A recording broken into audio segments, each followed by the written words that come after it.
Muy buenas noches, queridos amigos. Bienvenidos a su programa Claro Oscuro. Hoy con un programa bastante interesante y gracias a Dios que tenemos la cortesía de tener un invitado de alta calidad. Nuestro invitado de hoy es el licenciado Julio César de Jesús Acosta, una persona que tiene una amplia trayectoria tanto a nivel militar como también universitaria. Bienvenido, licenciado. Buenas tardes. Bienvenido, público televidente.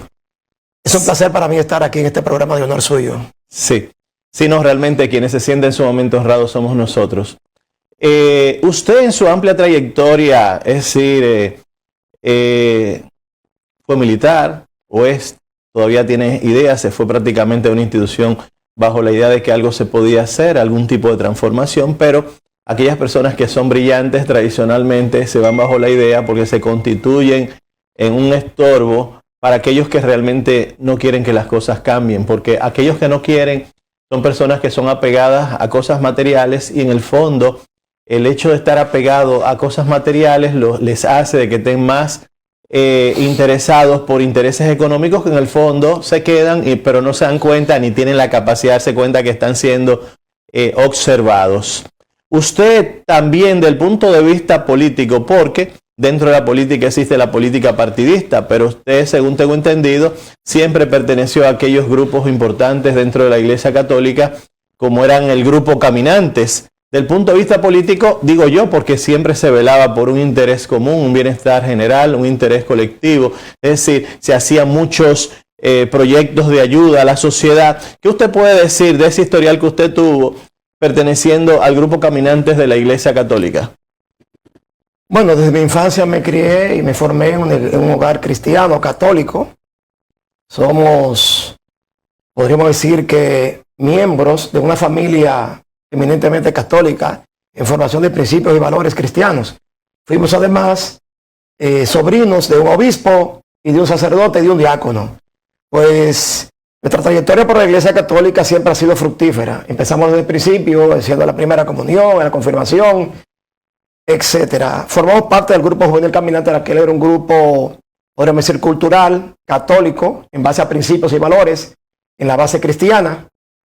Pertenecíamos a un coro de una iglesia, fuimos monaguillo 8 años, luego 4 años más en la Academia de Cadetes, o sea que recibí una formación altamente valorada, como podéis decir, en esta sociedad. No, realmente diríamos, es decir, el hecho de ser católico o ser quizá cristiano dentro de, porque todas las iglesias nacen de una sola, es decir, creo que en el siglo II, San Ignacio de Etiopía, en una carta dirigida hacia Roma, hablaba de la palabra católica. La palabra católica significaba en ese momento la iglesia verdadera, a pesar de que muchas veces, como diría Erasmo de Rotterdam, de que hay algunos que se salen fuera del camino y eso motiva cuando hay una actitud dentro de una cúpula dirigencial que no es acorde con esos valores cristianos. Tradicionalmente eso genera divisiones y por eso las tantas divisiones dentro de la iglesia, pero hay que ver la gran trascendencia que ha tenido el cristianismo dentro de este mundo. Usted también es parte de un grupo que es político pero no es partidista. Usted es miembro del Fórum de Concertación Nacional y Desarrollo Sostenible. ¿Qué podría usted decirnos sobre esta entidad? Bueno, para mí es un placer pertenecer a ese grupo Fórum, ya que es un grupo multidisciplinario. En todo hay profesionales en todas las áreas del saber. Ahí tenemos ingenieros, arquitectos, abogados, pedagogos, economistas, médicos. En sentido general hay profesionales en todas las áreas del saber. Este grupo Fórum fue formado como un medio de participación donde se discuten temas de interés nacional, de interés político, cultural, económico, etcétera. Se hizo con la base para conseguir un crecimiento social, moral, para contribuir con la sociedad en el desarrollo de nuestra república. Sí, realmente creo que hay que definir y que los amigos televidentes sepan de que política no es solamente la política partidista. Es decir, hasta estos líderes comunitarios realmente hacen política. Hacer, por ejemplo, cuando usted se va a una de las provincias y ayudan y hacen una jornada de ayuda con relación a con relación a ayuda a la gente, donde por ejemplo, se van odontólogos, van médicos, se regalan medicamentos y todo. Es decir, eso es un proceso en beneficio de la comunidad. Entonces, en ese sentido, por ejemplo, el Fórum se dedica a defender intereses que son comunes. Cuando hablamos de intereses que son comunes, que no pueden caer en manos de particulares por la corrupción y lo que es, por ejemplo, porque tú puedes ser corrupto o no serlo, es un aspecto ético. Es el ser humano quien elige serlo. Es decir, pero no es una actitud de la entidad, es decir, ni del partido, ni de la institución que sea, sino de la persona que elige ser incorrecto, elige hacer las cosas mal hechas por un interés individual. Entonces, en el caso del Fórum,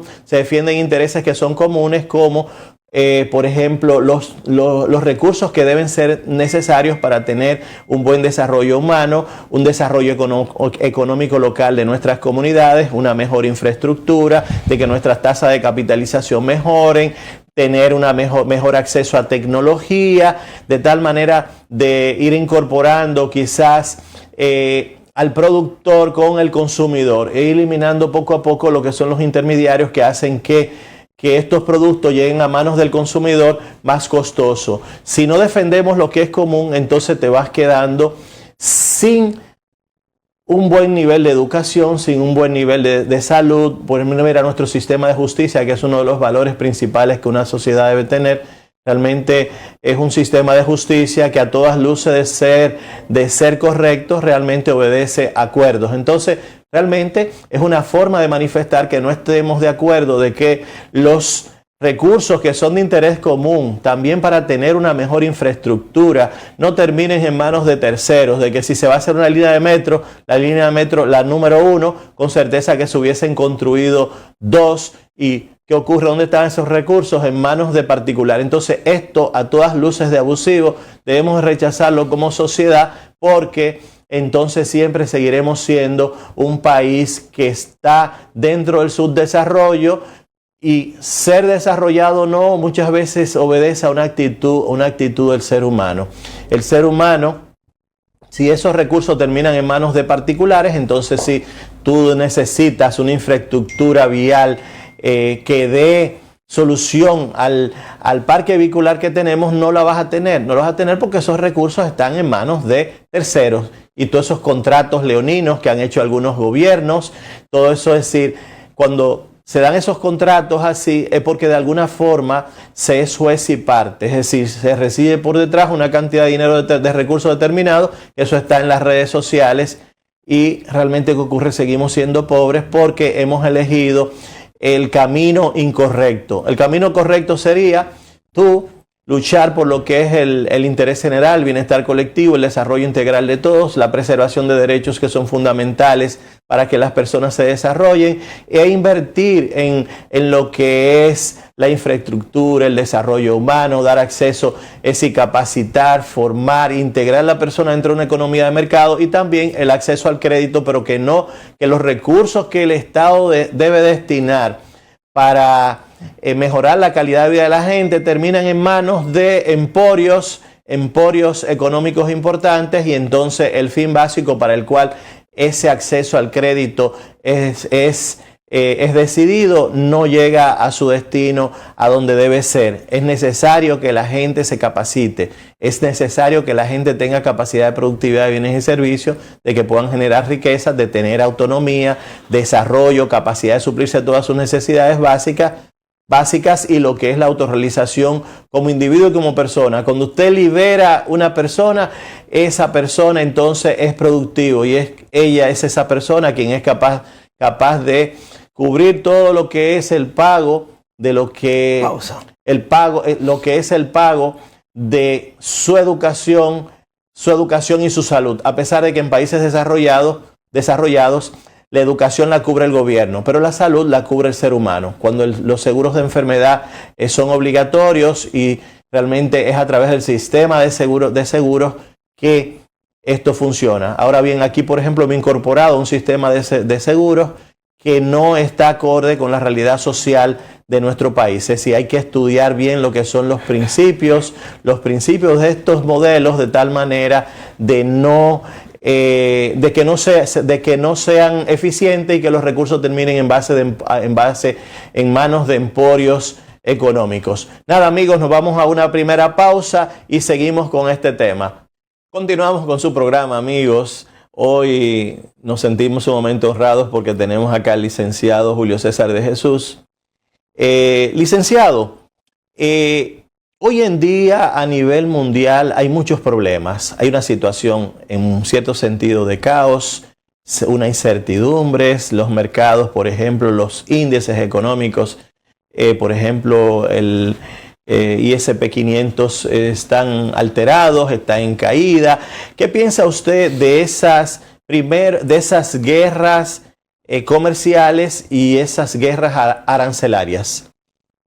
Bueno, lo que yo he visto hoy día en los medios es una incertidumbre.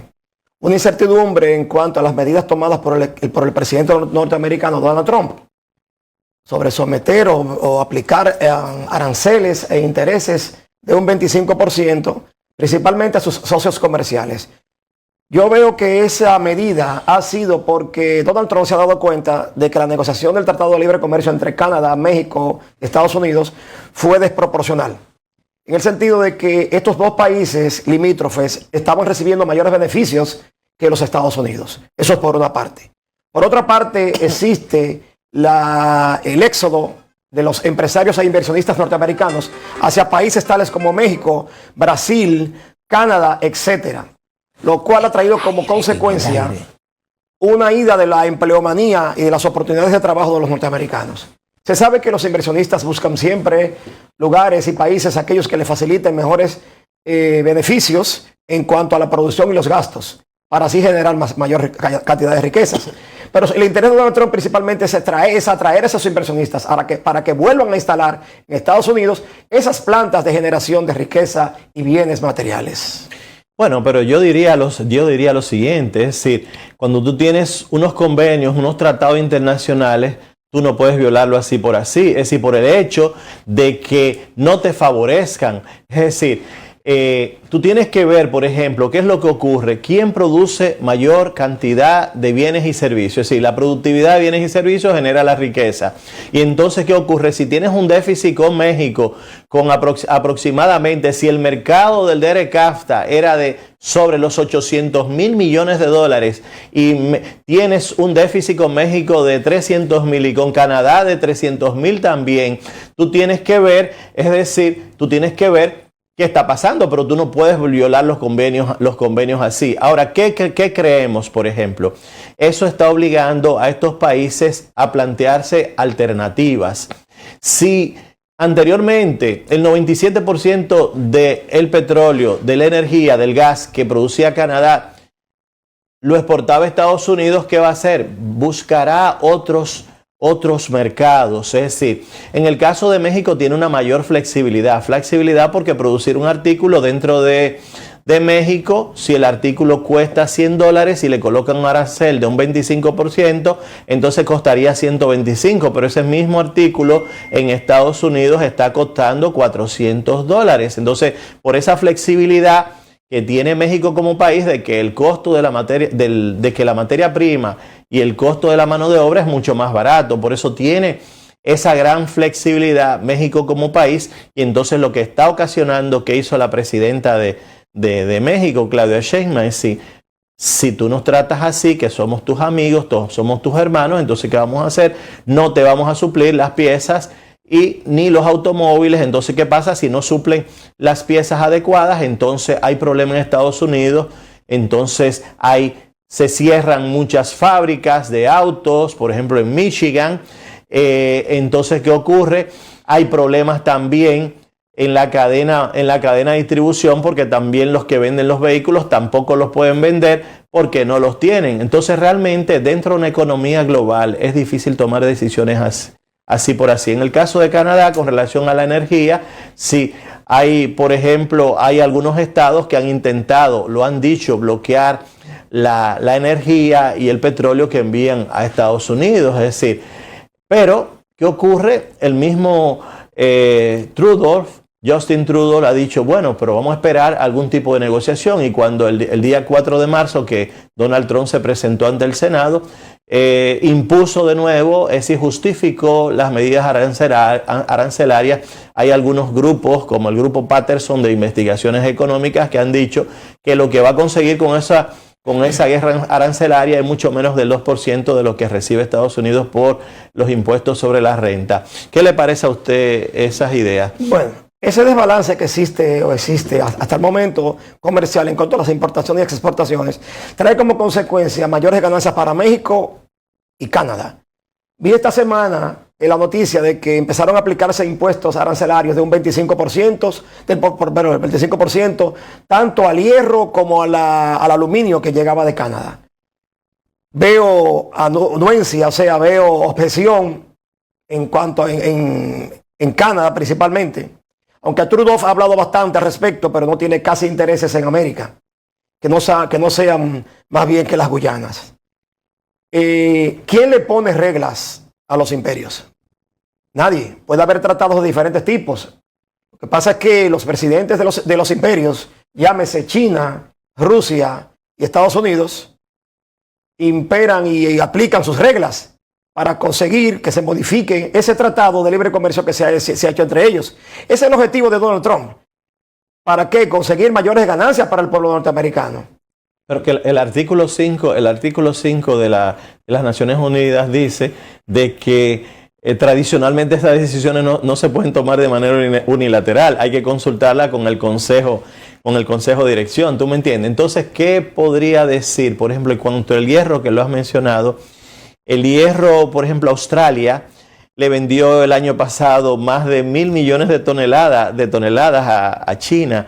Es decir, que están diversificando su negocio y buscando otros mercados. En el caso del BRICS, en el 2023, ellos representaron el 31.5% del Producto Bruto Interno Mundial y el G7 apenas un 30 tanto por ciento. Es decir, lo que se está discutiendo es la posesión de los recursos naturales. En el caso de Ucrania, vemos que la mayor parte de estos recursos van a ser explotados por Estados Unidos. Es muy triste porque, según lo dijo Donald Trump antes de ayer, dijo que está muriendo, según los datos que le llegan,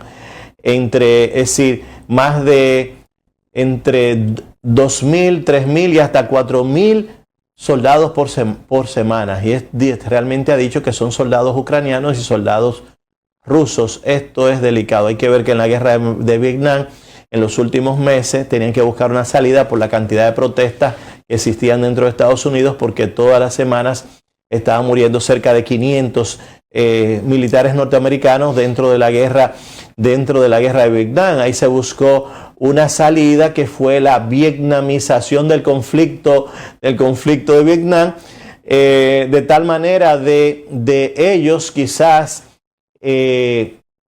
ayudar con la parte económica para continuar la guerra y con la parte militar, pero entonces tuvieron que salir de Vietnam y llegar a algún tipo de acuerdo. Creo que 10 años antes pasó en la guerra de Corea del Norte, que cuando los aliados, es decir, Corea del Norte dominó al sur, y entonces ¿qué ocurrió? Los aliados, 15 aliados se unieron y entonces dominaron a Corea del Norte hasta llegar a lo que era la frontera con China. Entonces China dijo que era inaceptable aceptar una base militar en las márgenes de su territorio. Entonces China se vio obligado a entrar dentro del conflicto. ¿Y qué ocurrió? Lo que ocurrió ya lo conocemos. Llegó un momento que ninguna de las dos partes ganaban, y entonces lo que se hizo fue decidir sobre el paralelo 32, es decir, la Corea del Norte y luego Corea del Sur por debajo del paralelo 32. Es decir, realmente las guerras económicas no son favorables para nadie, porque realmente quienes mayor paga son los usuarios. Paga, por ejemplo, genera inflación. Los usuarios aumentan los precios de los productos, y sobre todo lo que es la cadena de distribución se rompe, y es algo que no beneficia a nadie. Sí, mire, doctor, el fin justifica los medios. Ese es un lema que siempre se ha usado al principio del origen del hombre. Las potencias, los imperios, calculan las muertes humanas, el sufrimiento humano como daños colaterales, cuando la finalidad es el manejo de los recursos naturales y el control de la riqueza del mundo. En el caso de Ucrania, es una pena que han muerto cerca de 2 millones entre ucranianos y rusos. Pero en lo que hay en fin es una guerra, lo que en fin hay es una guerra económica por controlar los recursos naturales de Ucrania. Ya veo que unilateralmente Estados Unidos y Rusia han llevado consigo una serie de negociaciones y reuniones para destinar o para darle fin a la guerra entre Ucrania y Rusia. Pero más bien lo que he visto es una repartición de recursos naturales en base a contratos, como siempre se ha hecho. Me da mucha lástima, mucha pena. Personalmente me identifico con Ucrania, ya que Ucrania fue el territorio, fue el país invadido por Rusia, alegando de que si se hacía miembro de la OTAN le iban a poner bases y asentamientos de misiles nucleares frente a sus costas o frente a sus fronteras. Eso es mentira, eso no es el objetivo. El objetivo no es más que hacerse parte del 40 o el 50% del territorio ucraniano para ponerle control y ponerle los precios a los cereales con los cuales se alimentan animales y personas, y así apoderarse de los yacimientos de minerales tales como oro, plata, palatinio, tierras raras y recursos de hidrocarburos, específicamente gas natural y petróleo. Eso es conocido por todos. Eso no es más que una guerra económica más que geopolítica. Pero yo diría lo siguiente. En política siempre tú miras en manos de quién está el poder. Por ejemplo, en base a los acuerdos de Minsk, se había decidido de que hay una zona porque Rusia lo que exigía era que una zona fuese neutral, con relación al Donbass y toda esa zona, a pesar de que ellos ya tenían la guerra del 2014, ya habían tomado Crimea. Bueno, amigos, vamos a continuar con el tema, pero tenemos que irnos a una pausa comercial. Continuamos, amigos, con su programa Claro Oscuro. Realmente agradeciendo la sintonía y agradeciendo el privilegio de poder llegar hasta sus hogares a través de este medio. Realmente creo, si discordo con el licenciado Julio César de Jesús Acosta, en cierto sentido. Mira, en los acuerdos que se reunieron en el día de antes de ayer en Arabia Saudita. Creo que Ucrania, es decir, aceptó los términos de llegar a un acuerdo. Entonces me parece el secretario de Estado, Marcos Rubio, dijo que ahora la pelota estaba del lado de los rusos. Ahora, esos acuerdos que se plantearon en Arabia Saudita no son favorables para Rusia, porque Rusia tiene bajo su dominio más del 20% del territorio ucraniano y cada día que pasa está avanzando. Entonces, es muy difícil tú decirle al más fuerte que ceda. Ahora, recordando los problemas que pasaron en la década del 50 con relación a la guerra de Corea del Sur y Corea del Norte, China no iba a aceptar una base militar en las fronteras de su territorio. Entonces pasó lo mismo con Rusia, es decir, no la van a aceptar, y además había una zona neutral. Esa zona debió haberse mantenido neutral, que era lo que ellos habían decidido, ese 20% que formaba frontera con Rusia, y también garantizar el acceso hacia el mar Negro. Entonces, ¿qué pasa? Conociendo, si en política tú tienes que conocer en manos de quién está el poder, y muchas veces lo que se disputa es la posesión de algún producto que en el fondo tiene cierto valor y cuya posesión implica poder. Conociendo eso, ¿cómo fue que este señor, Zelensky, lleva a un pueblo a una guerra que en el fondo realmente, si hubiese sido un poco más inteligente, no hubiese sometido al pueblo ucraniano a toda esa agresión? Yo realmente no estoy de acuerdo. Creo que si hubiese sido un poco más humilde, se hubiese dado cuenta. Rusia jamás va a aceptar que ese país forme parte de la OTAN, y como está la situación hoy en día, hasta peligra la integridad de la OTAN, porque hay muchos miembros que no están de acuerdo con ciertas decisiones que se han tomado. ¿Qué piensa usted con relación a Europa en ese sentido? Mire, el principio de derecho internacional establece la autodeterminación de los pueblos. Cada país tiene derecho, de acuerdo a la Carta de las Naciones Unidas y a todos los tratados internacionales, a tomar las decisiones pertinentes para beneficiar su territorio y su población. En este caso, usted presenta a Ucrania como el agresor y a Rusia como el agredido. Y es totalmente lo contrario. No, realmente. Es totalmente lo contrario. Rusia invadió un país libremente instituido y establecido por todas las naciones del mundo, violando los tratados internacionales y los acuerdos totales de convivencia pacífica entre los pueblos. Cada nación tiene derecho a tomar su propia determinación en beneficio de su pueblo y su nación. Pues en este caso Rusia ha sido el agresor. Invadió Ucrania misericordiamente, con divisiones mucho mayores y mayor cantidad de ejércitos y efectivos y maquinarias y equipos y bombas que Ucrania. Gracias a la ayuda de Europa y Estados Unidos, Ucrania ha podido subsistir. Ha sido un hueso duro de roer. Sí, no me diga usted a mí que es motivo de provocación el que una nación decida unilateralmente pertenecer a tal o cual organización. Para este caso a la OTAN. Ucrania se ve la necesidad imperiosa de pertenecer a la OTAN sencillamente porque ante la amenaza inminente, como así pasó, de las pretensiones de los rusos. Bueno, yo realmente diría, es decir, ante una evidencia de que hay un actor social que es más fuerte, lo más lógico es que tú llegues a algún tipo de acuerdo, no lo tengas en contra, porque nadie nada en contra de las olas. Es decir, no estoy de acuerdo con que el fin justifica los medios, no estoy de acuerdo. Siempre hay que velar por la protección también del otro, por el respeto del otro, pero fue una guerra que no es justificada. Es decir, esa guerra, Rusia se vio en la obligación de tener que invadir porque también Ucrania en cierto momento pertenecía a lo que era la URSS, la Unión Socialista Soviética. Es decir, en cierto momento hay algunos de sus presidentes que se dio esta parte. Hay que ver que cuando los rusos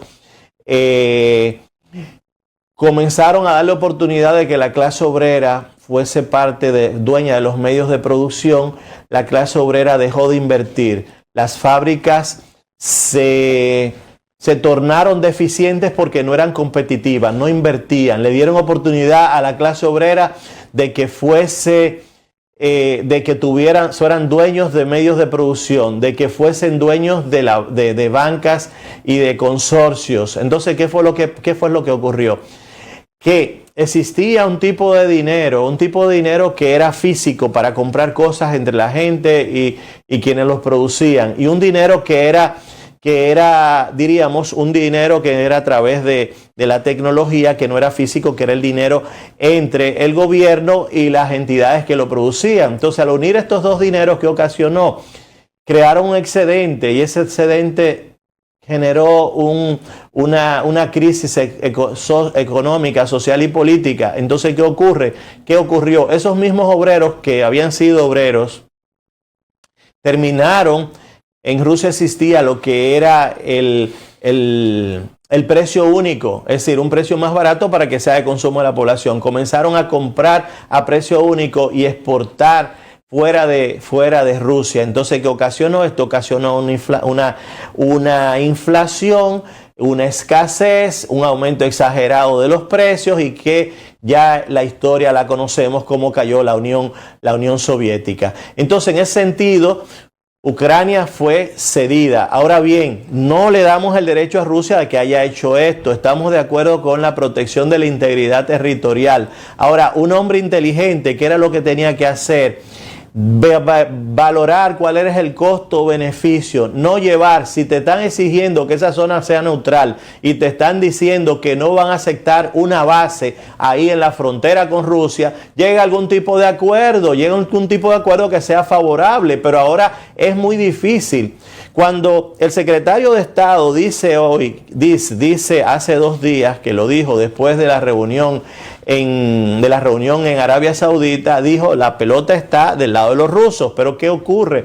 Los rusos no van a aceptar esa no lo van a aceptar por el hecho de que ellos tienen más de un 20% del territorio, entonces tienen que llegar a un acuerdo con relación a eso. ¿Qué le parece a usted? Mira, vamos a entrar en otro tópico de ideas.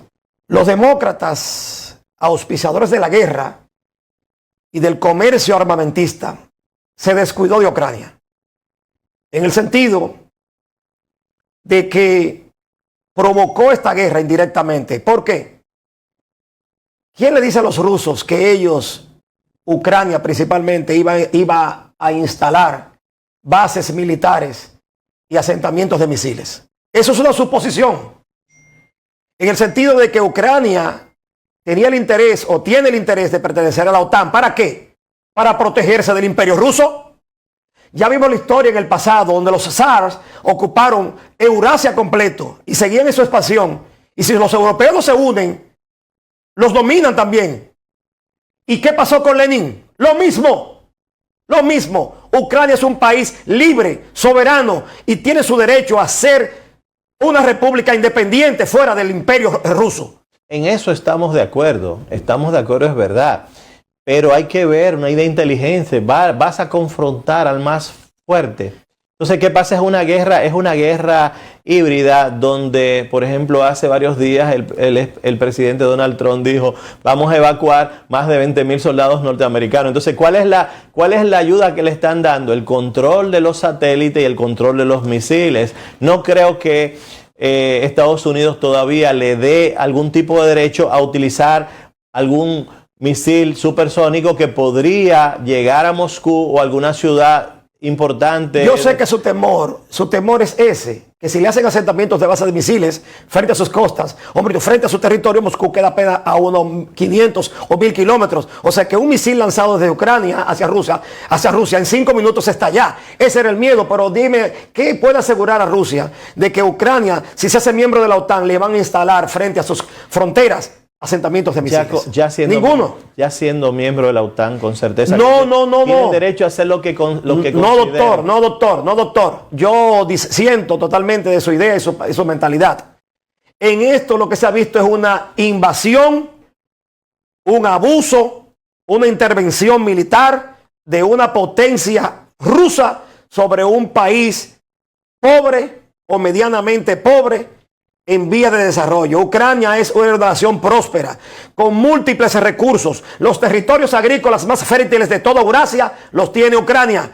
Los yacimientos de gas, petróleo, minería, agricultura, producción de cereales del mundo, está en el tercer o cuarto lugar Ucrania. Su objetivo es dominar totalmente el territorio ucraniano. Ahora bien, entrando a los Estados Unidos directamente, ahora luego de el olvido que hicieron los demócratas, ahora con los republicanos con Donald Trump en la cabeza, lamentablemente va a pasar lo mismo que pasó en Vietnam, lamentablemente va a pasar lo mismo que pasó en Corea del Sur y Corea del Norte, y lo mismo va a pasar ahora en Ucrania, donde se dividirán igualmente como pasó en Alemania, con la Alemania oriental y la occidental. Lo mismo va a pasar en Ucrania. Una parte va a ser rusa y otra parte va a ser norteamericana o europea. Eso es lo que va a pasar. Me da mucha pena con el pueblo ucraniano, que está en esa disyuntiva de no tener participación en las negociaciones, que debería estar participando Zelensky y su grupo de funcionarios en esas negociaciones. Se va a hacer de manera unilateral, entre dos potencias, y no se le va a dar participación al pueblo ucraniano y a sus gerencias. Realmente, es decir, no estamos de acuerdo con la invasión del territorio. Ahora, lo que sí planteamos es el hecho de que el más débil inteligentemente pudo haber evitado esa guerra porque no valoró las consecuencias. Por eso, no vale la pena, no es cualquiera que puede ser presidente de un país. Es decir, no podemos ver cómo un país que no haya valorado cuáles eran las consecuencias. Entonces no podemos justificar con relación a la guerra. Es decir, es injustificable. Y con relación al Partido Republicano no podemos hablar de esa manera. Para mí han sido un partido de gente brillante, inteligente. Hay que ver que Donald Trump se sale fuera del esquema. En el 2016 era considerado como un outsider fuera de la política. Hoy en día podría ser un disruptivo y una persona que, por ejemplo, genera cierto grado de inseguridad porque es imprevisorio las decisiones que van a tomar, a pesar de que las decisiones, muchas de ellas son por el bien de Estados Unidos. Es decir, hay que ver este grupo Make American Great, el grupo MAGA, Make American Great Again.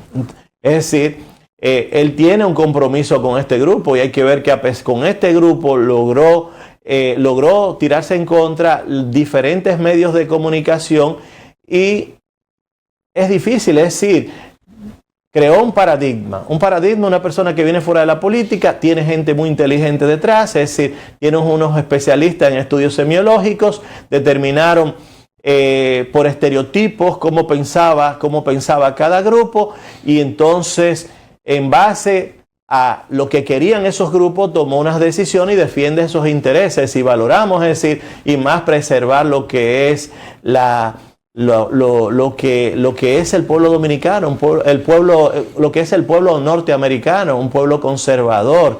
Es decir, en una guerra siempre se disputa algo que tiene cierto valor. Ahora, ¿qué es lo que va a ocurrir? Europa, como dicen los chinos, es decir, lo que se está discutiendo en el fondo es la posesión de recursos naturales. Y hoy en día, con relación a las tierras raras, si se calcula que hay 130.000 millones de toneladas de tierras raras, China solo tiene 44.000 toneladas y además ¿qué ocurre?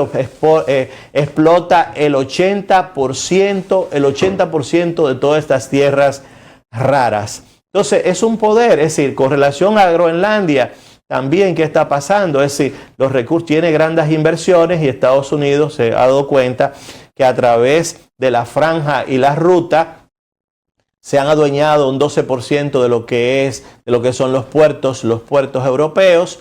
En el caso, vamos a suponer, de Australia, vemos que este año pasado le vendieron más de mil millones de toneladas solamente en hierro. Es decir, el mundo está siendo controlado y lo que está controlando el mundo es el mercado y lo que se están disputando es el control sobre recursos naturales. Es decir, da pena que la guerra sea tan injusta, de que mueran tantas personas, pero es triste. Esos son daños colaterales, como dijimos anteriormente. La guerra más bien es económica y política, control y dominio de los recursos naturales del mundo.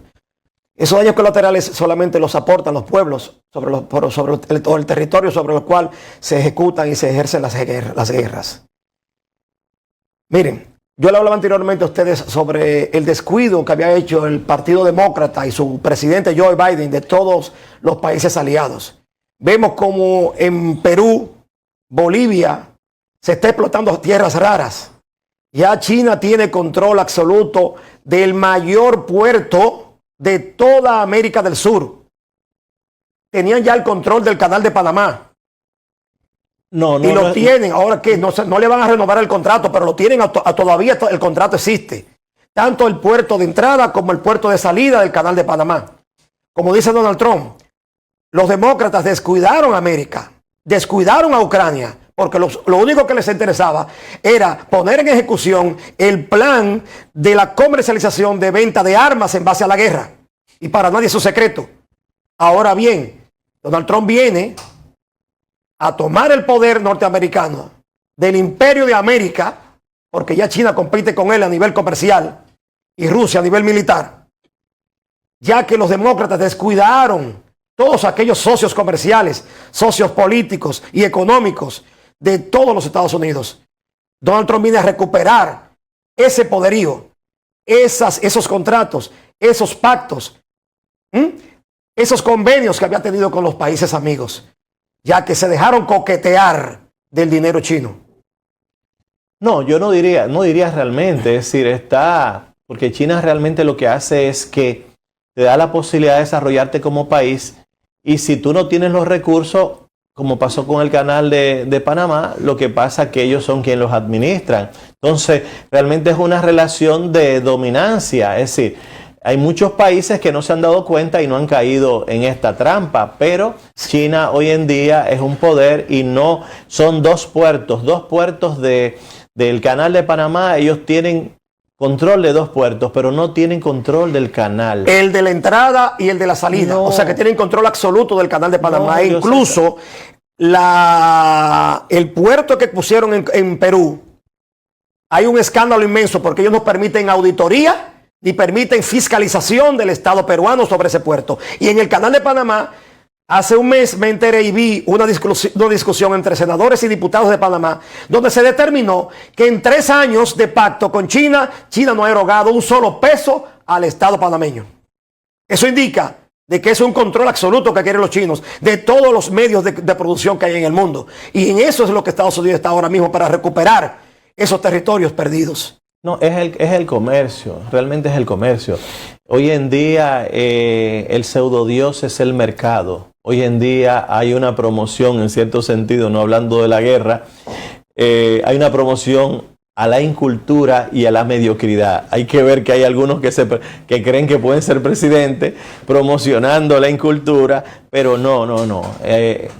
Esperamos el buen senso de la gente, de que por lo menos razonen y que se utilicen las personas más adecuadas para poder dirigir los destinos de nuestro país. Nada, amigos, hemos llegado al final, se nos ha terminado el programa, hemos llegado al final. Agradecemos, licenciado de Jesús, la oportunidad de que usted haya estado con nosotros y sobre todo a ustedes por habernos dado la oportunidad de llegar hasta sus hogares. Será hasta una próxima entrega en otro programa más claro y oscuro. Un placer, un placer. Sí, gracias.